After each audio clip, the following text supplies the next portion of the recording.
மூன்றாவது தீர்மானம் பண்ணுங்கள். எல்லாம் சொல்லுங்க. லூக்கா 15ஆம் அதிகாரம் 21வது வசனம் எல்லாரும் எடுத்துக்கொள்ளலாம். லூக்கா 15:21.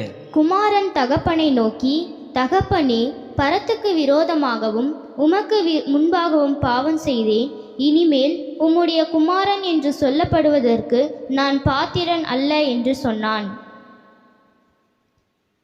தீர்மானம் பண்ணணும். எல்லாம் சொல்லுங்க. குமாரன் ஒரு பாவம் செய்து தவறு செய்து அப்பாவை விட்டு பின்வாங்கி போய் திரும்பி வந்த ஒரு குமாரன். இவன் இப்போ ஒரு தீர்மானம் பண்ண போறான். இன்றைக்கு நீங்களும் நானும் ஒரு தீர்மானத்தை எடுக்க வேண்டியது அவசியம்.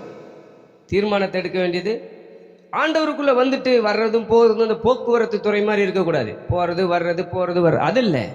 தேவனுக்குள் ஸ்ட்ராங்கா நிற்க போறேன். இனி நான் இப்படிதான் வாழ்வேன் அப்படின்ற ஒரு உறுதி. பக்கத்தில் ஒரு தட்டி சொல்லுங்க. நான் ஒரு முடிவெடுக்க போகிறேன், ஒரு நல்ல முடிவெடுக்க போகிறேன். கர்த்தருக்குள், நல்லா சொல்லுங்க, கர்த்தருக்குள் வேரூன்றி நிற்பேன், கர்த்தருக்குள் அசையாமல் இருப்பேன். நல்லா தான் சொல்லுங்களேன்.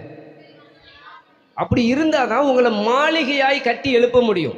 அப்படி இருந்தால் தான் நீங்கள் கனி கொடுக்க முடியும். அப்படி இருந்தால் தான் நீங்கள் பிதாவினால் நாட்டப்பட்ட ஒரு மரமாக செடியாக நீங்கள் இருப்பீர்கள். ஆனால் உங்களை கனி கொடுக்கிற ஜீவியத்துக்கு நிறைய கர்த்தர் நடத்துவார். உங்களை நீங்கள் அசையாமல் நீங்கள் புத்தி உள்ள ஒரு ஸ்திரியாக, புத்தி உள்ள ஒரு புருஷனாக, கண்மலையின் மேல் அஸ்திவாரம் போடப்பட்டவர்களாக நீங்கள் இருப்பீர்கள். ஆனால் கண்மலையாகிய கிறிஸ்து உங்களை கட்டி எழுப்புவார், உங்களை உயர்த்துவார். உங்களை பல நேரத்தில் நம்ம அங்கும் இங்கும் அல்லாடி கொண்டு இருக்கிறோம், கடல் அலையை போல அசைவாடி கொண்டு இருக்கிறோம். இன்றைக்கு கர்த்தர் சொல்றாரு, நீ ஸ்ட்ராங்கா இரு, நீ உறுதியா இரு. இனிமேல் நான் அப்படி செய்ய மாட்டேன் என்கிற ஒரு தீர்மானத்தை எடுக்கும் போது உங்களுக்கு உயர்ந்த வஸ்திரங்கள் காத்திருக்கிறது, உங்களுக்கு உயர்ந்த வெளியேற பெற்ற நன்மைகள் காத்திருக்கிறது. நீங்கள் வேலைக்காரன் அல்ல, நீங்கள் அடிமைகள் அல்ல, நீங்கள் சுயாதீன புத்திரர்கள். எத்தனை பேர் ஆமென் சொல்றீங்க? பக்கத்தில் ஒரு தட்டி சொல்லுங்களேன். நீங்க அடிமைகள் அல்ல. நல்லா சொல்லுங்க. நீங்க அடிமைகள் அல்ல, ஆண்டவருடைய பிள்ளைகள். எத்தனை பேர் அதில் ஒரு ஆவியில் ஒரு வைராக்கியம் வருது? இயேசுவின் பிள்ளை அப்படிங்கிறதுல ஒரு நல்ல ஒரு என்ன சொல்றது, அதுக்கு இயேசுவின் பிள்ளை ஒரு கெத்து. அப்படி ஒரு பஞ்சாயத்து தலைவருடைய பிள்ளைனாலே, வார்டு மெம்பருடைய பிள்ளைனாலே அப்படி எப்படி இருக்குது? காலர் தூக்கி விட்டு போறாங்களே. அண்ட சராசரங்களை படைத்த ஆண்டவருடைய பிள்ளைனா எத்தனை பேர் ஆமென் சொல்றீங்க? பாவியாய் வந்த என்னை நீதிமானாய் மாற்றுகிறார், பாவியாய் வந்த என்னை பரிசுத்தமாய் மாற்றுகிறார், பாவியாய் வந்த என்னை அவருடைய பிள்ளையாய் மாற்றுகிறார். எத்தனை பேர் ஆமென் சொல்ல முடியும்? மூன்றாவது, நான் தீர்மானம் பண்ணும்போது அவருடைய பிள்ளையாய் மாறுகிறேன். என்னவா மாறுறேன்? முதலாவது, நான் பாவத்தை ஒத்துக்கொள்ளும் போது நீதிமானாய் மாறுகிறேன். அறிக்கை செய்யும் போது பரிசுத்த வாழ்வுக்கு நேராய் கடந்து போகிறேன். மூன்றாவது, அவருடைய சொல்லுங்க. இவன் என்ன சொல்றான்? நான் இனி பிள்ளையா இருக்க தகுதி இல்லைன்றான். என்றைக்கு நம்மை தாழ்த்தி தகுதி இல்லை என்று சொல்லுகிறோமோ அன்றைக்கு அவருடைய தகுதி என் மேல வருது. நான் எதையாகிலும் ஒன்றை செய்வதற்கு நான் என்னாலே தகுதியானவன் அல்ல. என்னுடைய தகுதி முழுவதும் என் ஆண்டவர் மேல இருக்கு. அல்லேலூயா, அல்லேலூயா. சங்கீதம் 17:3, சங்கீதம் 17வது சங்கீதம் 3வது வசனம்.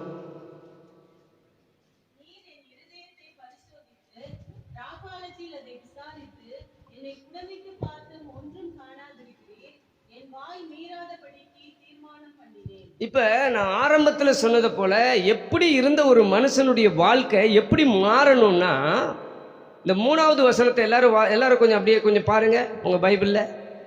எல்லாரும் அப்படியே கொஞ்சம் கவனிச்சு வாசிங்க. நீர் என் இருதயத்தை பரிசோதித்து ராக்காலத்தில் அதை விசாரித்து என்னை புடமிட்டு பார்த்தும் ஒன்றும் காணாதிருக்கிறீர். என் வாய் மீறாதபடிக்கு தீர்மானம் பண்ணி. இந்த லெவலுக்கு கர்த்தர் உங்களை கொண்டு வரணும். இந்த லெவலுக்கு நான் வரணும். எத்தனை பேர் ஆமென் சொல்றீங்க? இதுல என்ன புரியுது உங்களுக்கு?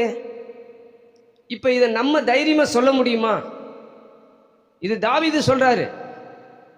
இது யாருடைய விண்ணப்பம்? இப்ப நீங்க அதை கொஞ்சம் மறுபடியும் கொஞ்சம் ஒவ்வொரு பாயிண்டா சொல்லுங்க. முதல் பாயிண்ட் என்ன? அப்படியே நிறுத்துங்க. நீர் என் இருதயத்தை. இப்ப நம்ம ஆண்டவரை பார்த்து அப்படி சொல்ல முடியுமா? நீர் என் இருதயத்தை டெஸ்ட் பண்ணுங்க ஆண்டவரே, ஒரு ஹார்ட் டெஸ்ட் பண்ணுங்க ஆண்டவரே, ஒரு எக்கோ எடுத்து பாருங்க, ஒரு இசிஜி எடுத்து பாருங்க, ஒரு சிடி ஸ்கேன் எடுத்து பாருங்க, ஹார்ட்டை என்ன பண்ணுங்க, பரிசோதித்து பாரு. இப்போ அப்படியே கொஞ்சம் யோசித்து பாருங்க, அவரை விடுங்க, நீங்க உங்க இருதயத்தை பரிசோதிங்க. இப்ப டெஸ்ட் பண்ணுங்கன்னு உங்க இருதயத்தை நீங்க கொஞ்சம் டெஸ்ட் பண்ணி பாருங்க. இருதயம் எப்படி இருக்கிறது, எந்த லெவல்ல இருக்கு? இருதயத்துல என்னெல்லாம் தெரியுது உங்களுக்கு? உங்க இருதயத்துல உங்களுக்கு என்ன தெரியுது? சொல்ல வேண்டாம். கொஞ்சம் அப்படியே கண்ணை மூடி அப்படியே யோசித்து பாருங்க.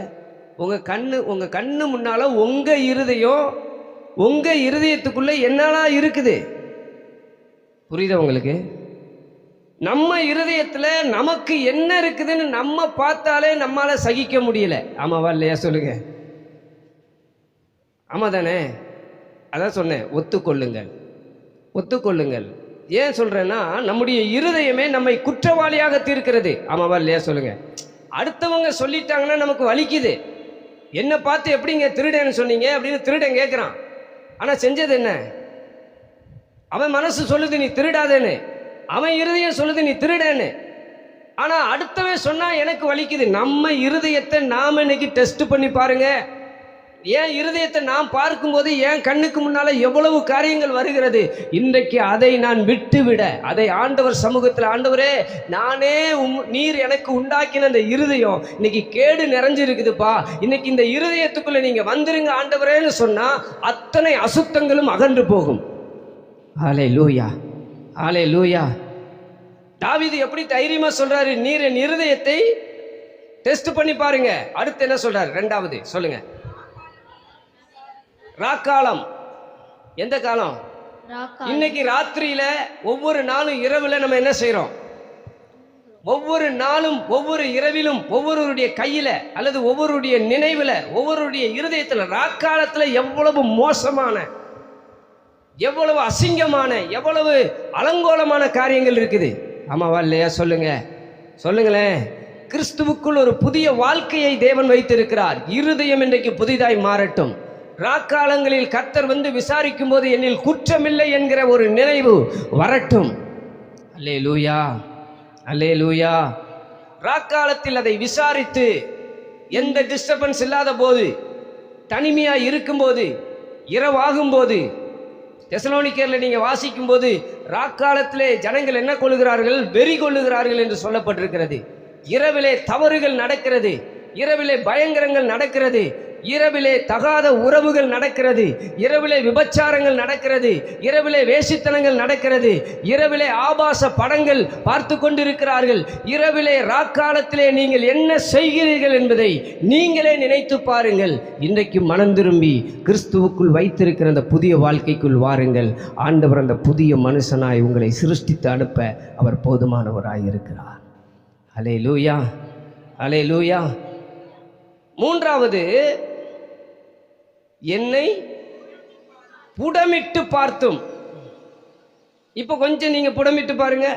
உங்க கண்ணு, உங்க சிந்தை, உங்க மூளை கொஞ்சம் அப்படியே ஸ்பேர் பார்ட்ஸ் எல்லாம் எடுங்க.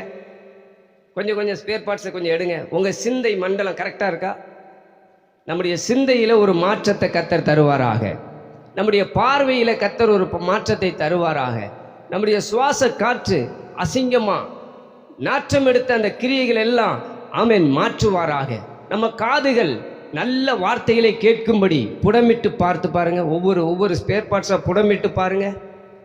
இன்னைக்கு ஏதாயிலும் சரியில்லாமல் இருந்தால், ஆண்டவரே நீர் என்னைய சரி பண்ண என்னை ஒப்பு கொடுக்கிறேன் ஆண்டவரே, ஜீவ பலியாய் ஒப்பு கொடுக்கிறேன் ஆண்டவரே, பலிபீடத்தில் என்னை வைக்கிற ஆண்டவரே, நீர் என்னை புடமிட்டு பாரும், நீர் என்னை விசாரித்து பாரும், நீர் என்னை பரிசோதித்து பாரும். எத்தனை சொல்றாரு பாத்தீங்களா இந்த காரியங்கள்? அடுத்து சொல்லுகிறார், எப்படிங்க நம்ம சொல்ல முடியுமா? இன்னைக்கு இருதயத்தை பார்த்தா அதுல, அப்புறம் விசாரிச்சு பார்த்தா அதுலயும், புடமிட்டு பார்த்தா அதுலயும். சொல்லுங்க. இந்த நிலைமைக்கு கர்த்தர் உங்களை என்னை கொண்டு வருவாராக.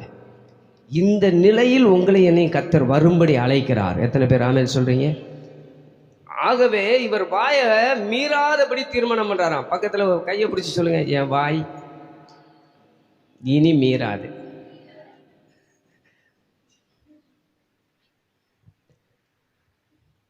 பல நேரத்தில் நம்முடைய வாய் என்ன ஆயிடுது? மீறிடுது. சொல்கிறோம் ஆனால் செய்கிறதில்ல. அதே நேரத்தில் சொல்கிறதே சொல்கிறோம், நல்லா சொல்லிடுறோம்.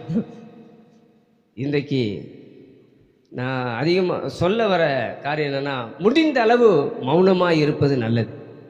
முடிந்த அளவு அமைதியாக இருந்து விடுவது நல்லது. ஆமென். அல்லேலூயா. சத்தத்தை உயர்த்தி அல்லேலூயா. என் வாய் மீறாதபடிக்கு தீர்மானம் பண்ணுங்கள். வாய் மீறாதபடிக்கு தீர்மானம். அவனவன் தன் தன் வாயின் பலனால் திருப்தியாகிறான். ஜீவனும் மரணமும் நாவின் அதிகாரத்தில் இருக்கிறது.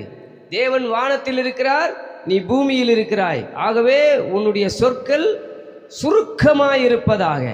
நீங்கள் கேட்கிறதற்கு தீவிரமாயிருங்கள், பேசுகிறதற்கு தாமதமாயிருங்கள், கோபிக்கிறதற்கு ரொம்பவே தாமதமாயிருங்கள். ஆமென் சொல்லுங்க.